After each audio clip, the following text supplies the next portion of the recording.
Welcome back to the Pushing Through Loss podcast, where we share stories, honor resilience, and embrace strength. I am Kalila Green Siciliano, and it is my honor to begin the journey with you. Thank you so much for joining me, Tracy. We just spoke for a few minutes, and it's been such an honor to get to know you and to hear your story. And I would love for you to start from the beginning, from, I guess, where you feel that the story officially begins, because obviously you have a whole lifetime worth of information, but really from about 2 years ago is really where you said, this is the journey that you're put on. And I think it's a valid one for my listeners to hear.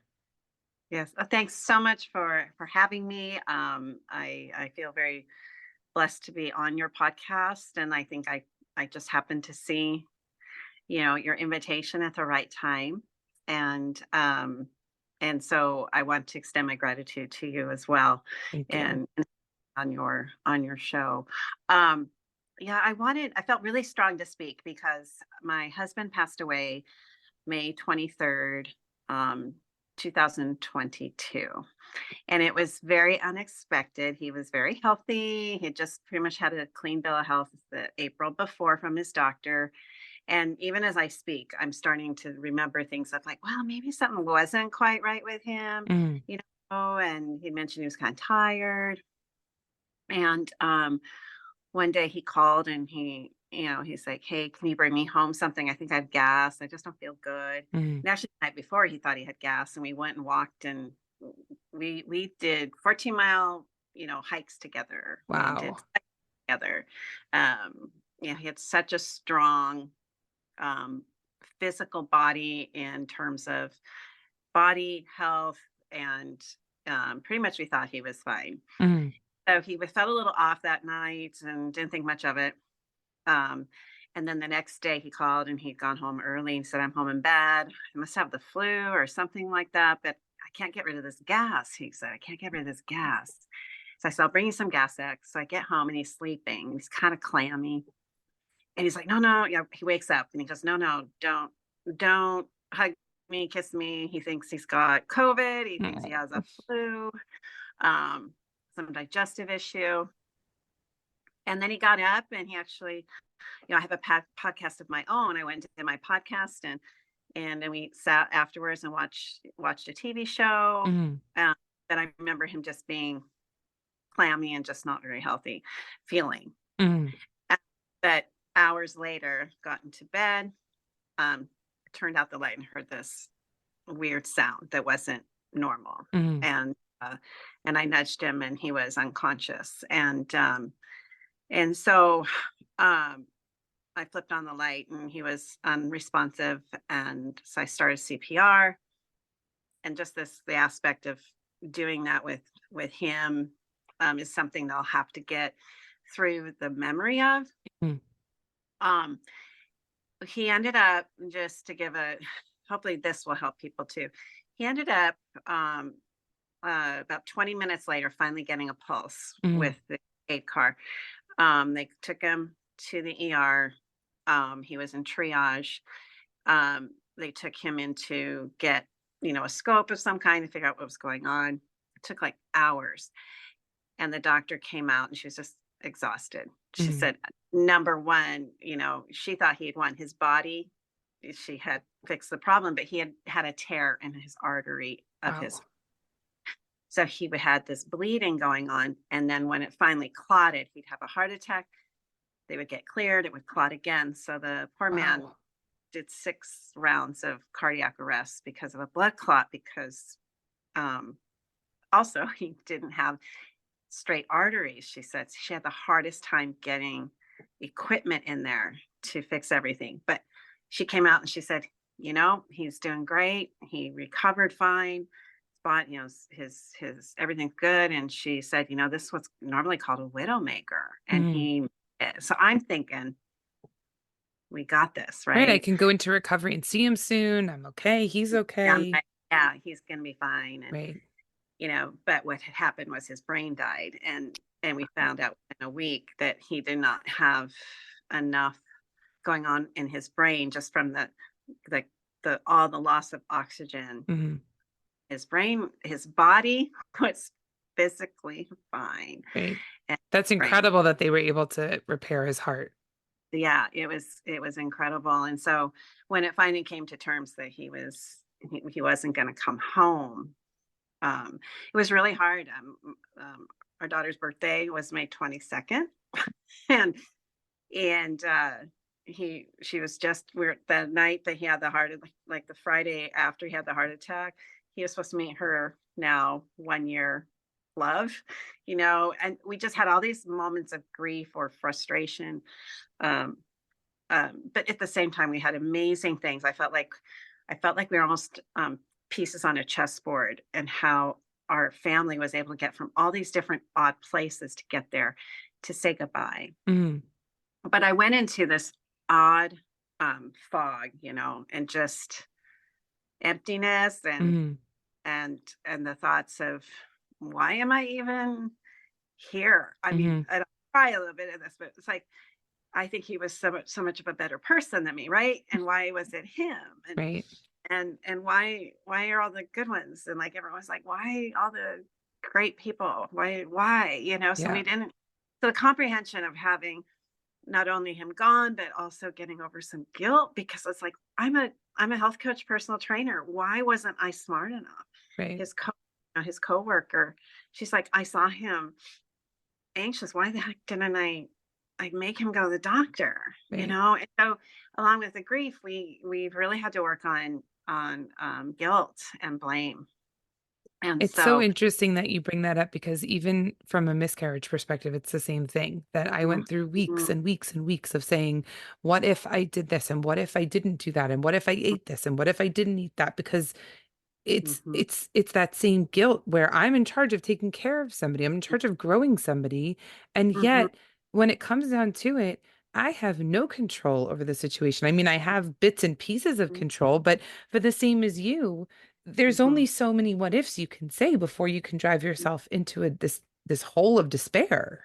Absolutely. And my thing of like, I'm a spouse. I'm supposed to watch out for him. Right. I'm supposed to know, I'm supposed to take care of why, and I think one of the hard parts was because he was so healthy. And he just had a physical.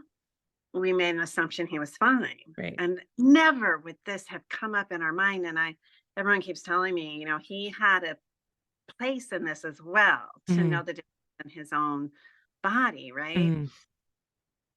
But it was, yeah. So along with this horrid guilt, because I was so stupid, that's what my mind was saying. You're Right. just so stupid. How could you have been so dumb? Can I just do this over, please? I just want the last 24 hours back, Right. or like I want to go back to May 17th, please. Right. Can I please go back to that date? So anyway, I remember just getting caught up in a lot of the stuff of the planning of notifying people and planning service, and um and I think too, through all of it, I ended up getting COVID. So I Oof. ended up like some fog from that, and Right. just this and that. But I remember the days that I just was like, why I would look out at a lake, or I would look at lakes. Maybe I should just jump in. Maybe I should just Be I done. I hated the feeling so much, and I knew I couldn't live like that. Hmm. I just couldn't live like that. And Hmm. I remember laying in bed one night, and I just said, "Okay, Trace, you gotta figure this thing out, Hmm. because I can't live feeling this awful. I Right. know I knew I wanted to stay, because I love my kids and I love my family, and I I I feel like I have more to do." And so I had these again, I feel like divine interventions happen for me Hmm. through all. And I learned through my son. It's a crazy way. I know we don't have a whole lot of time, but just an insane way of a man named Michael Singer. And he wrote a book called The Surrender Experiment. And Okay. I need to surrender. I guess I'm gonna listen to this book. I'm gonna listen. And some people said, I have a really good friend who her husband passed. They were the same age as my husband, and her husband, same age, but he died unexpectedly 7 years earlier. Wow. She said, if someone invites you to something, you go. when you say yes, you say yes to life. You have to Mhm. say yes to life, even when you don't want to say yes to life. Right. I was like, okay, so I got this book, and it was basically, saying yes. Meaning, Mhm. if something should come, or an answer, or um, I know I had to change a bit of what I was doing in my career, because I was part-time practice, Mhm. part-time, and all of a sudden I'm like, oh my gosh, I've got to replace his income. Right. So how am I going to do that? And so I just started to think about, being open, and open to life. Mhm. Then I so Dave has two older children, and when his daughter said she heard about someone named Joe Dispenza, and I thought, well, I'll go check him out. Okay, I'm Mhm. supposed to say yes. You know, Right. I don't want to, but I'm going to do it. Right. But what it was learning ways for my to help my body, number one, grieve, Mhm. not stuff it, not Mhm. not stuff it to where it would build. But if I feel like I need to cry, I'm like, okay, body, I know you got to cry. I know you need to release this. And I just would allow myself the space to Mhm. do that. And then also the space to, um, through these meditations, I could pick something like, what do I visualize for my future? Mhm. Or maybe, what is it that I don't want to feel anymore? And how can I see myself outside of that? And, Mhm. and, I, I basically, I kind of quit exercising. I do my walks, but I quit doing a lot of other things. I just worked on my mental health, Mhm. and and still, it'll be 2 years in May that he passed. And I feel like through these meditations, which I was not a meditator before, I'm is not either, so I totally understand. I was so not, but I was like, my way is not working. I could Right. tell I needed something different. I was in uncharted waters, Right. and I knew I had to be something inside of me that had to change, Mhm. because I couldn't, no matter who visited me, no matter anything outside of me was not going to help me, in my heart, and this Mhm. pain, like right in my chest, that Yep. just not, and so I've learned to, like, mentally, you feel like you're breathing through your heart, and it changes, like, literally, you're like, you physically feel different. Like, all of a Mhm. sudden, whoa, okay, okay, I'm going to visualize right there. I'm breathing through my heart, and I'm going to release clinging. I can't change the past, so how can I move forward? Mhm. And so, like today, I was working, and all of a sudden I got a kind of this weird, out of the blue. All of a sudden, I was really sad. So I Right. was like, okay, I just need 90 seconds to 2 minutes, and this will flow. So I'm going to stop and close my eyes. I'm going to breathe, let it happen. And I'm learning, like, oh my gosh, it works. And it's like, Mhm. I let you know, my body process the chemicals of the grief, the adrenaline, the cortisol, whatever it might be. And and then my body's able to be calm, and then my mind's able to handle the situation Mhm. better. Um, it's definitely Finding I was okay. gonna say finding something that works for you is so important. I'm not a meditator. And Yeah. even after the miscarriage, I don't think I ever could Mhm, sit down and really visualize and really go into that meditative state. But the thing mhm, that worked for me, and I talk mhm. about it a lot, is square breathing, where you take a breath in for a certain amount of time, you hold it for that same amount of time, Box you let breathing. it go, Yeah. right, for that amount of time, and you hold it again for that amount of time. And I have very, very vivid memories, even up until recently, of just sitting in the car and having that overwhelming grief come and just saying, okay, Mhm, just take a moment to square breathe. If I have to pull over to the side of the road, so be it, no mhm. problem. I live in a place where there's lots of shoulders on the road, but to Yeah. take that moment and not to just stuff it down and say, it's not there, ignore it, forget about it, Yeah. because that just makes it worse. Yes. And I love that you brought up the square breathing, because that was one of the first things that, through this program I was doing with my son, Mm, um, who's a paramedic, but we wanted to do something, an online course. And one Okay. of the things we're teaching was box breathing, like square breathing. You hold, Nice. you breathe in, you hold, and then you breathe out and Mm-hmm. hold. And I would just play that thing over. I have a little app and I play it over and Mm-hmm. over. And that's what I used today when I was sitting here working. I go, I only got a few seconds, but I'm gonna close my eyes and I'm gonna do the count in, hold, release, hold, count in. And I thought I'll do it for the one little song I had on, you know. And Nice. and it yeah, so I will concur with you. That was the beginning for me, was Yeah. that square breathing. Yeah. It really is. And I think the fact that you are here almost 2 years later and you do smile through it for anybody who can't see you. Yeah, there's Yeah. tears in talking about your Mhm, husband because there is still a lot of grief there, but you're also mhm, smiling because mhm. I'm sure at the same time you're thinking about all those memories. And Yeah. and again, the same thing goes for any sort of death where even in Mhm, the short period of time that I was pregnant, I have such beautiful memories of sharing with mhm. my kids and being able to have my youngest, who at the time was 5 years old, come over and say, like, I want to kiss your belly. And it No. hurt a lot after I lost the baby when he would do it again because he didn't understand that the baby wasn't there. But I still have Mhm, those beautiful memories to say, yeah, the pain is hard. The pain is awful.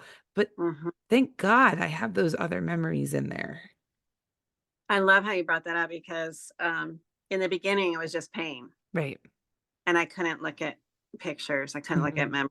And setting up the service for him, which I did 90 days later because I wanted it to be a celebration. And he had an amazing Frank Sinatra voice. I mean, he was a Wow. singer. And so that was the other hard part. It just felt like he was silenced. Right. And now I'm able to, I still can't, I can listen to a little bit of his stuff. I have a hard time. We both sang together too in this I love choir. that. I tried to go back last January and I just was sobbing through the rehearsals. And Right. I still can't even go watch the shows. I can't watch their performances. I it just the whole thought, like I'll panic, like I'm gonna cry. Yep. Like my brain doesn't no, don't worry, we're not going. Don't things are good. Right, you have to talk yourself out of it. It's okay. We're not going. Right. Because I'm not capable. And I don't know if I'll ever be able to sing with that group again because we Right. sang together in that group for 20 years. Wow. So now it's nice so I can um look at things and smile, and I touch his pictures when I walk by, Mm. and but my apartment is a disaster in so many ways. I the things that just learning how to do everything, Mhm. and you realize the partnership you had, and I went through like anger, and I was mad. My I get to little temper tantrum that I was Right. mad having to do these specific things that he did, and it wasn't Yep. that I was mad to do them. I was mad because of why I had to do them. Right. And then I learned, well, that is not serving me, but and I'm still going through some of that. He had a boat before we got married, and I have it still. Mhm. I tried to enjoy using it last year, and it just brings me sorrow, Right. and try one more year. But it's like we had so much camaraderie through it. It was just Right. a little 20-foot trophy crabbing boat. But we just had so much fun. Right. And now it's nothing like that to me. Right. And I realized too, I was trying to keep everything the way he and I did it. Mhm. And and I finally learned that it'll, I need to put that as what we had, because as me being on my own, I have to do things now the way it works for me. Right. And so it's been hard. He was also the one who decorated the whole deck for Christmas, or he decorated it with flowers. And I've tried to replicate, and it brings me grief and despair. So I Mhm. finally am learning to go ahead and release that. That Right. I that's maybe that's part of my life before, and my current life and future life. I really am not able to accomplish what he did. Right. And Or you can accomplish it in your way, where if you in can my way. find, right, if you can find a way to decorate for Christmas in a different way that works to say, okay, I'm honoring his memory, but I'm going to Yeah, do it the way I can do it, then it's a good blend. exactly. And so I'm learning those things, Mm, and yeah, so it's been I thought this Christmas was going to be easier than it was, and right. I actually had some serious, because this was the second one. So I set myself up with, once I get past the 12th month mark, because Yeah. I'm a goal oriented person, it doesn't necessarily work with this at all. No, it doesn't. It does. And I felt the same way the first time I got around to the the due date. I was Mm, like, okay, I can do this. It was a weekend I actually had away with my family, and my I warned my husband beforehand. I said, just in case you don't remember, this was the due date, yeah. and I might it might be rough for me. And I was definitely weepy, and when somebody asked me how I was doing, we were at a house with a bunch of other people, and somebody said, "Are you okay?" And I was like, "Oh no, I'm not." And I just Yeah. allowed it Yeah. to flow. Yeah. And then when I came up to the date where I actually lost the baby for the first time, which was last August, it was a year. Again, it was one of those dates where it just sort of smacks you out of nowhere because you think Mhm. it's been a little bit of time. I know a year in the grand scheme of things doesn't sound like a lot, but it feels like a whole lifetime ago now. So why can't I get through this better? And then it's like, no, Mhm. there's no getting through this better. It's getting through it the way you can get through it. Right. One thing too I found was, people were really kind, and they would bring me food, and then they'd want to come over with a bottle of wine, Hmm. and to help me. And at first it was nice, and then I Hmm. realized, um, that I was drinking every night with Oh wine. no. And because everyone was so wonderful, and didn't want to leave me alone, and also I was like, and I know that I know myself well, that it agitates my gut and it gets me more depressed and more sad. And so Hmm. another point that I thought I could help with is that, alcohol's not going to help, because it just makes you feel worse. Right. You might be okay for that moment, but later and the next day, it actually makes you sadder, more Right. depressed. That's a gut. So I caught that pretty, like, after 30 days. I was like, wait a sec. Wait, I never do this. Right. And Can we go for a walk instead, or it, maybe have a cup of tea? I don't need wine every night. but it was, yeah. And so out of that, it was a very, I'm so appreciative of everybody, but I was like, I had to say, don't worry about it. We're not doing wine. And like I said, walk, or, and it was interesting too, just even, I had to go to the grocery store with people, or I had to order food. I didn't want to go to the grocery store. Costco would make me cry. Hmm. Gas at Costco made me cry. I can finally go to Costco and I don't cry.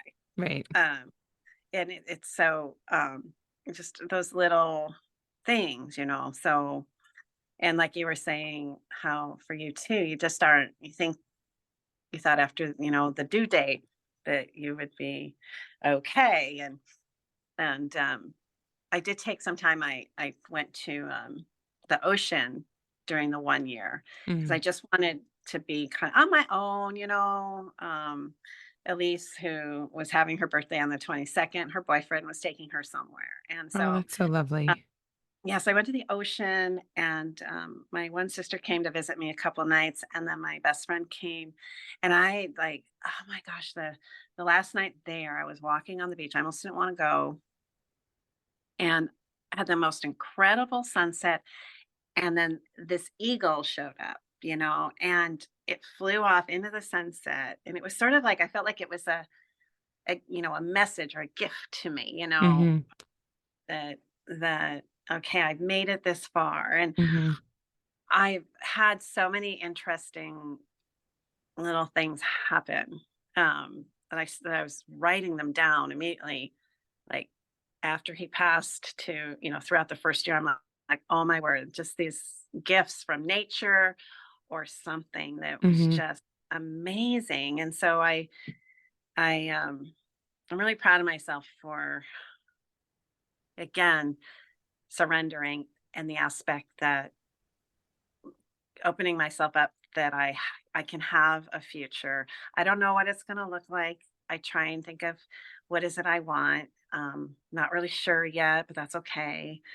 Um, but I have purpose to be here, and I, at Mhm. least I'm really good about that. And the other stuff will resolve itself in many ways. I think that the other thing I heard too from a woman who lost her husband, she goes, "You don't ever really get over it. You Right. don't get over it. You just learn to move on into a different life." Right. I had a And conversation with somebody recently about that, and they said, I thought that you were over your grief. And I looked around like, are you talking to me? Because I don't think mhm, anybody can ever get over any grief. Grief is no, now a part of who you are. It's just like you mhm, said, how you move forward. yeah.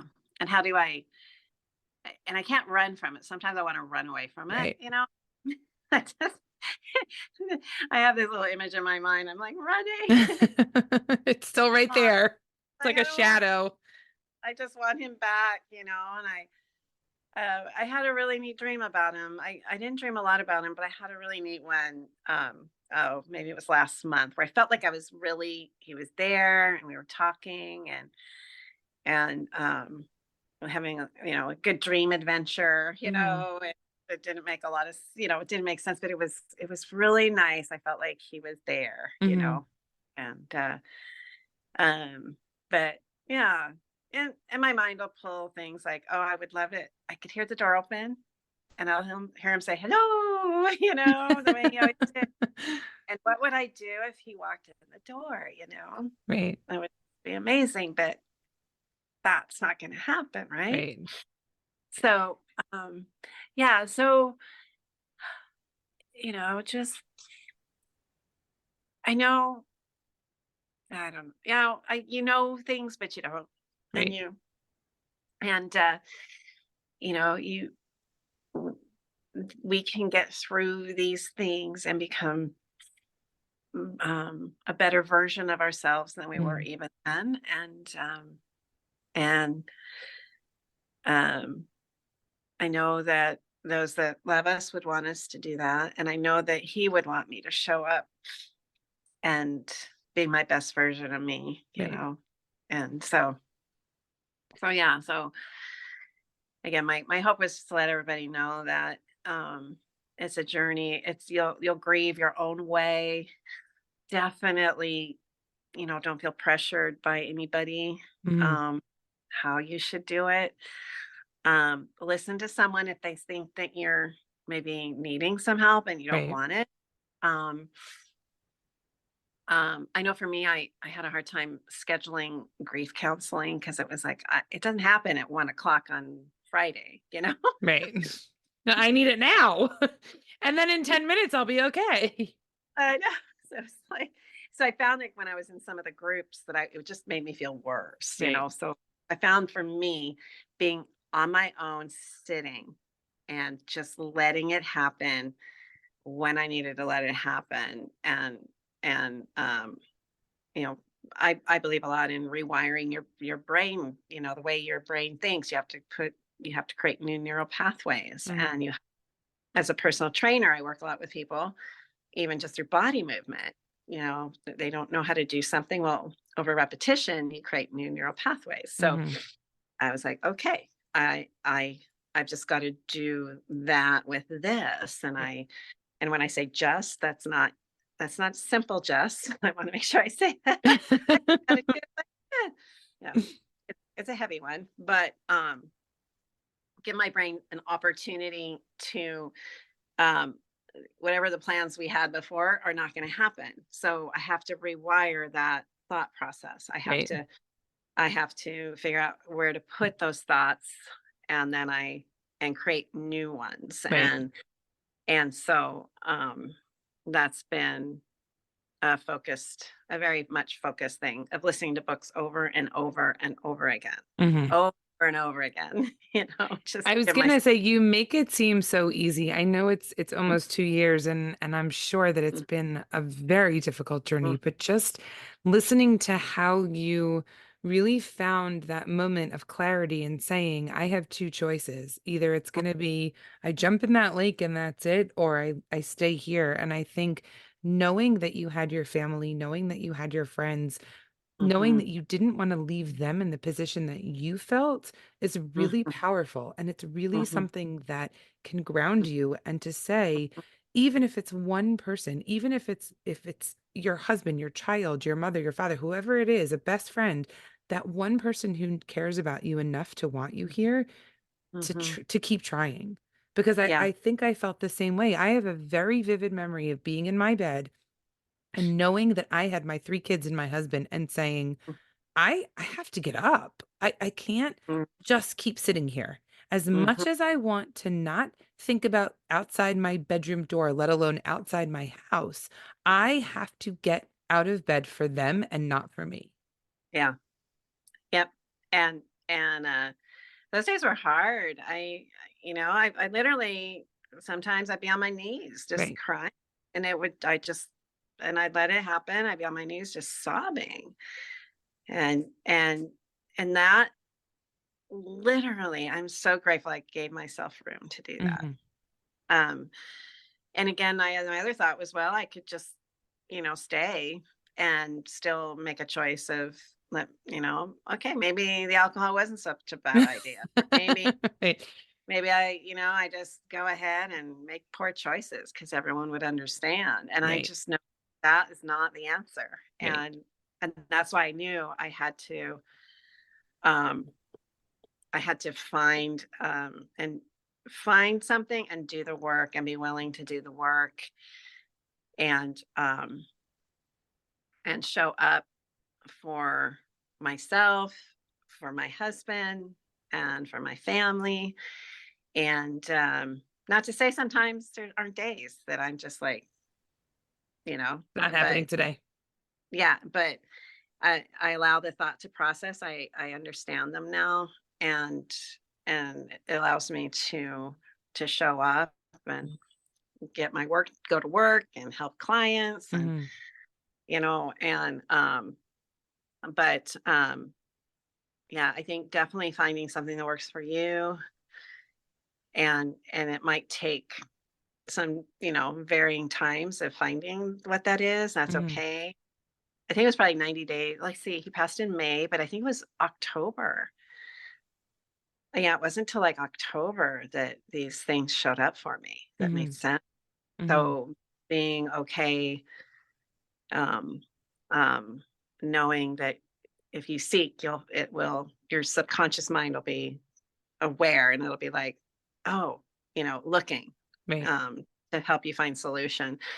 And so, and the other thing too that I think was really important, is when I was deep in grief, I made sure I still ate as well as I could, Hmm. because again, sort of like the drinking, if you eat a lot of sugar, a lot of other things that are your body can't process well, it will impact the way you feel, and then your the hormones that your body makes, and so it can make you feel worse, Right. so, that helped me a lot. So I just didn't even wanna eat. So Right. I I just didn't want food. So I just made some smoothies. I put some spinach in a blender with a protein powder, and I would at least drink that, Hmm. So until I could finally start saying, "All right, I'll have some food," Right. It's also Yeah. one of those, I think sometimes, because we also, thank God, we have a very supportive community. And so afterwards, I had, for a few days at least, if not longer, people that were bringing over a dinner for us. And every night I'd be like, I'm not hungry. I don't want to get out of bed. Like, you guys eat without me. And then all of a sudden I would smell whatever it was that somebody had brought over. And I'd be like, oh Mhm. my gosh, I am so Yeah. hungry.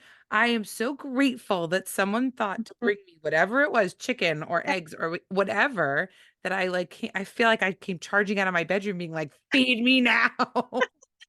I can see you like leaning with your nose. Your nose is just, and this Right? lifting scent, and you're It just was a like, car it was like those cartoons, and it exactly. in the moments of grief, you have no idea that you're hungry until all of a sudden you're so hungry that you're gonna just eat whatever's in front of you. The other thing, it's okay to laugh. So that was the Yes. other thing. If something happens, it, you, because I wasn't sure if I was allowed to laugh, Right. I wasn't sure if I was allowed to. And I don't know if I have time. I've got to tell if I don't know Please, how much. yes, please share. So there was so after he had passed, it was the day he had passed. And I came home and I had to finish up online for his cremation, right? And he was very much, I don't want money spent on me. And I know him so well, everything's simple. And so my son and daughter in law are with me. And so I'm sitting there and I have to pick. I thought I would just say, yeah, let's cremate him. But I had to pick what he was going to be cremated in. And I Oh, didn't read interesting. that. And it was seriously, um, I could pick up a cardboard box for like $40. Then the next one was 300 some dollars, which is like a laminate box with a little blanket and a little pillow. Wow. And oh, I want him to have a blanket. I want him to have a. Then everything else went up to like 15 grand, like to a full coffin to cremate someone Wow. in. Everything was listed as a family favorite except the cardboard box. I'm sitting there like I can hear him in my head. Take the Tracy, cardboard box. do not spend that money. Don't do it. Just put me in the box. And I'm like, I call my son over. I go, I don't know what to do. I don't want to put him in a box. I want to have a pillow. I want him to. I said, tell me what to do. And he's like, I don't know, Ma. I said, screw it. He's getting a pillow and he's getting a blanket. And I paid the 300 some dollars because I just mentally could not put him in a box. Right. You're like, I know he would have wanted the $40 one, but I couldn't do it. So what was crazy was I was exhausted and I laid down on the couch. I put Seinfeld on, and it was just playing. And I fell asleep. And I Mhm. woke up and um and this episode was on where his aunt passes away. Mhm. And so my son's watching it with me and it breaks away to Seinfeld standing up doing his stand up, right? Mhm. And he's talking about funeral and stuff. And he goes, and what's with the pillow? Why does someone need a pillow? And my son and I literally looked at each other like, what? And his my daughter-in-law hadn't been around. She's like, what? And we're like, you will not believe Uh, what happened. It's So I like he felt was like talking to you. told you not to do the pillow. That's awesome. So funny. I woke up at that episode and so we were just laughing. And it's one of my favorite stories Mhm. after he passed. It was just like this torment, I'm still glad I didn't put him in a box. But I mean, so I'm he sure just in the grand scheme of things, he probably is too. I wanted to have a pillow. So so those odd things will happen, just these funny things. And Yeah, anyway, so and just letting friends come over and watching again. I watched Seinfeld and Friends, my those types, favorite. just to kind of have a little bit of happiness in the house and stuff. And so it's okay for us to still smile, enjoy those that are around us. It's okay to cry in front of them, do other stupid stuff like I did unknowingly because I wasn't thinking. Right. It's And like, and I also think that those things will all happen at one time. The one thing I never realized, and I don't know if this was just from getting a little older or going through this experience, but you will feel two completely opposite emotions all at the same time.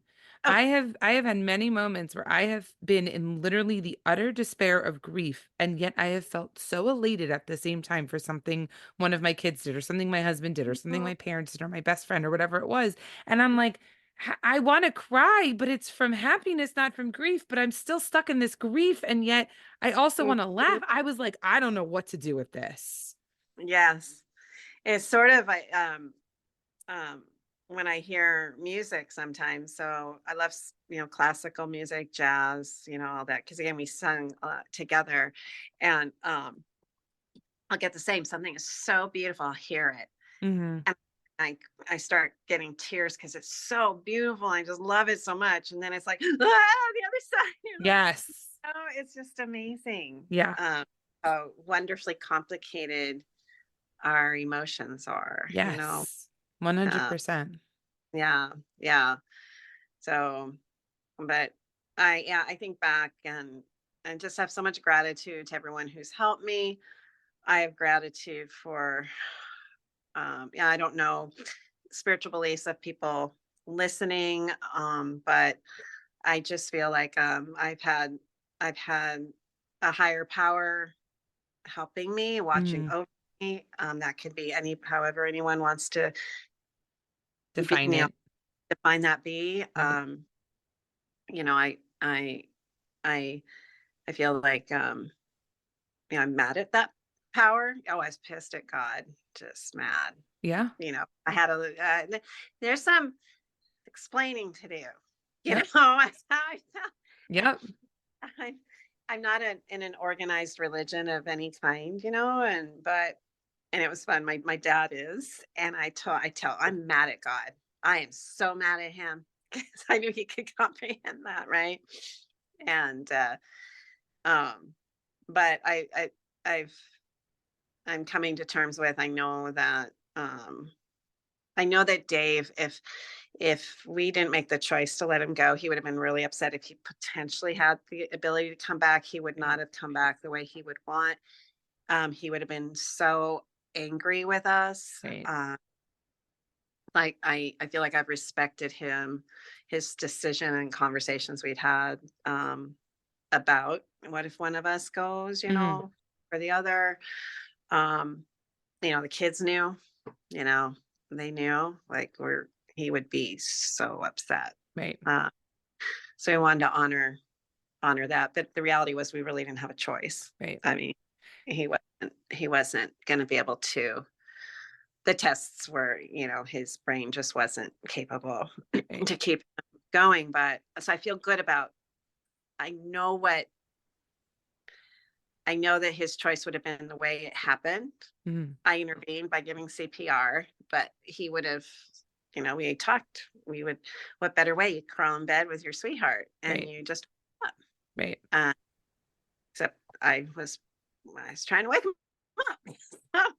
you know, I think I would do the same thing. And I think those conversations are really important to have. My husband and I yeah. wouldn't have ever gotten into those conversations if I didn't get into surrogacy because in the Mhm, contract that you signed, you have to go over all of those mhm, different things. What if all of these bad things happen? What if I lose my uterus? What if I mhm, lose my life? What if my placenta doesn't detach and I'm bleeding out. What do you do? And so all of right, these different conversations that couples really never talk about, especially when right, you're trying to have a baby, we right. then had to talk about. And I'm grateful that it was sort of pushed in our face Mhm, because mhm, we know what the other person would do now, very much in the yeah, same situation like you. And you don't ever yeah, want to live with that guilt or that doubt or the what ifs because it like I said before, it will just eat you alive. It will put yeah. you into that despair and just keep going and Mhm, going and going. So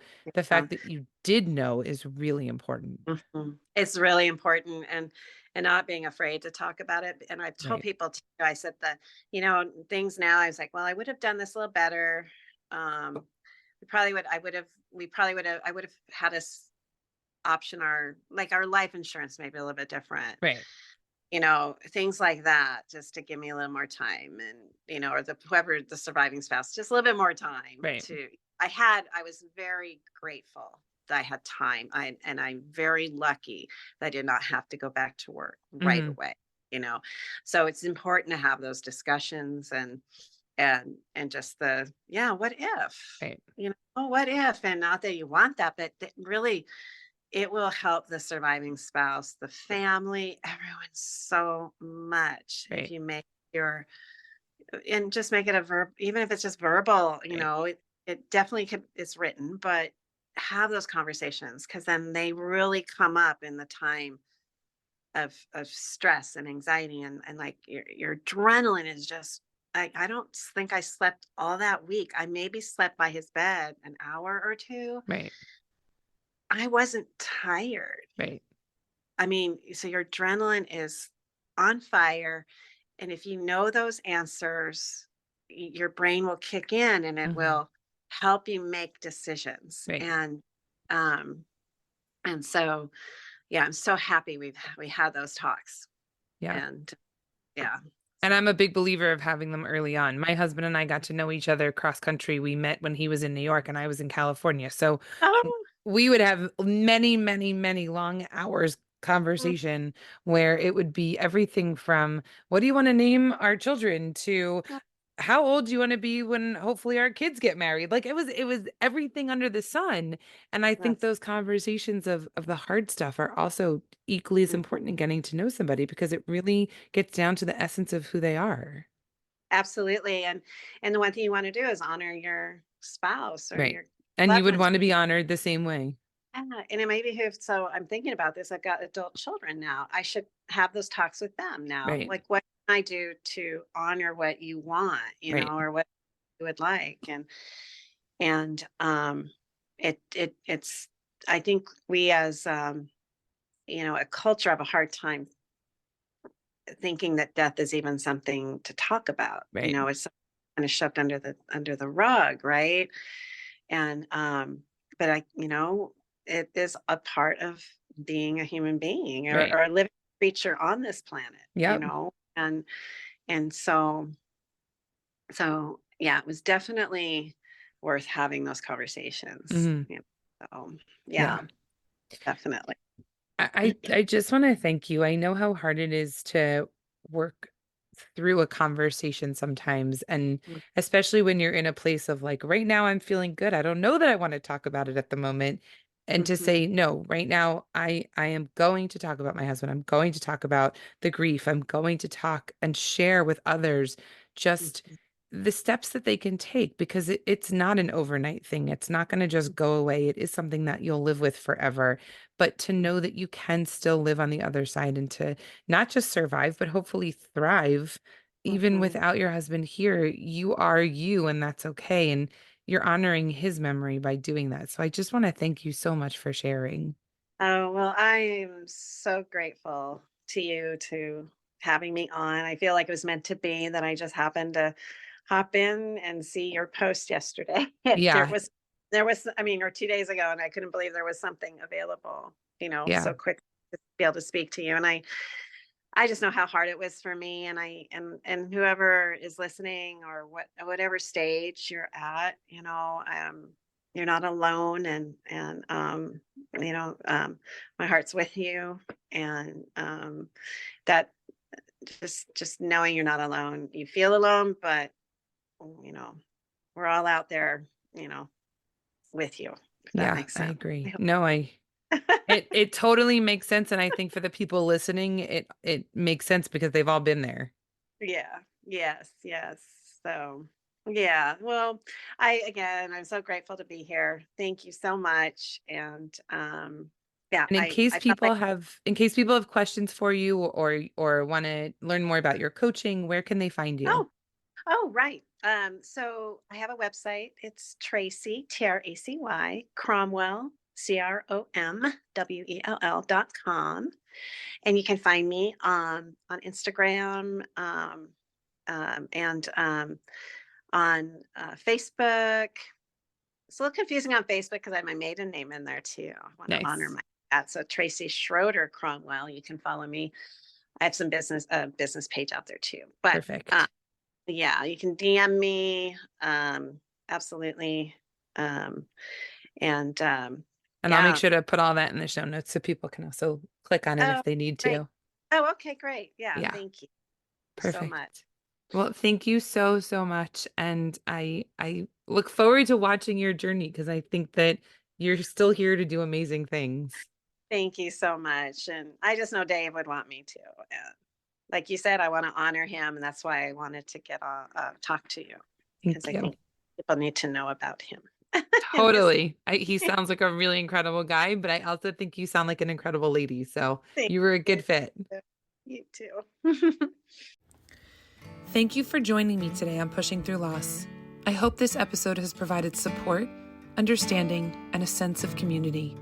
Remember, you are not alone on your journey, and you have the strength to face the challenges that come your way. If you found value in today's conversation, please leave me a review and consider sharing it with others who may benefit. Together, we can help each other heal and activate our inner strength warriors. Stay tuned for more empowering conversations, and until next time, you got this.